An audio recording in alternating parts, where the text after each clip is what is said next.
Chapter 27 of the Book of Jasher.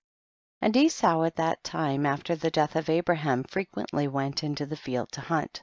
And Nimrod king of Babel, the same was Amraphel, also frequently went with his mighty men to hunt in the field, and to walk about with his men in the cool of the day.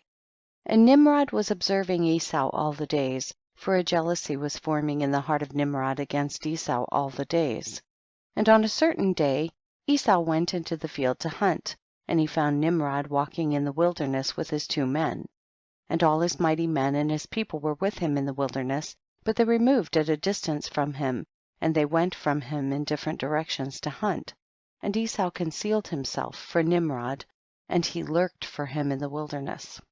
And Nimrod and his men that were with him did not know him, and Nimrod and his men frequently walked about in the field at the cool of the day, and to know where his men were hunting in the field.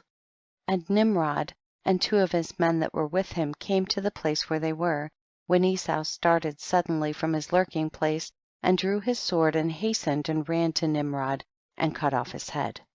And Esau fought a desperate fight with the 2 men that were with Nimrod, and when they called out to him, Esau turned to them and smote them to death with his sword. And all the mighty men of Nimrod who had left him to go to the wilderness heard the cry at a distance, and they knew the voices of those 2 men, and they ran to know the cause of it, when they found their king and the 2 men that were with him lying dead in the wilderness. And when Esau saw the mighty men of Nimrod coming at a distance, he fled, and thereby escaped. And Esau took the valuable garments of Nimrod, which Nimrod's father had bequeathed to Nimrod, and with which Nimrod prevailed over the whole land, and he ran and concealed them in his house.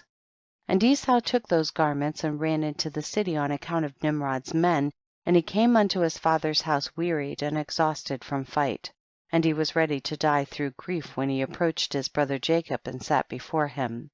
And he said unto his brother Jacob, Behold, I shall die this day, and wherefore then do I want the birthright?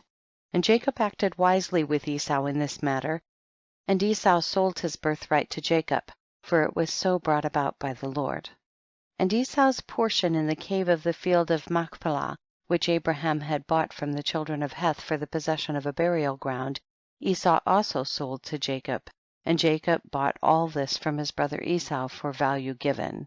And Jacob wrote the whole of this in a book, and he testified the same with witnesses, and he sealed it, and the book remained in the hands of Jacob. And when Nimrod the son of Cush died, his men lifted him up and brought him in consternation and buried him in his city, and all the days that Nimrod lived were 215 years, and he died. And the days that Nimrod reigned upon the people of the land were 185 years, and Nimrod died by the sword of Esau in shame and contempt, and the seed of Abraham caused his death, as he had seen in his dream. And at the death of Nimrod his kingdom became divided into many divisions, and all those parts that Nimrod reigned over were restored to the respective kings of the land, who recovered them after the death of Nimrod, and all the people of the house of Nimrod were for a long time enslaved to all the other kings of the land. End of chapter 27.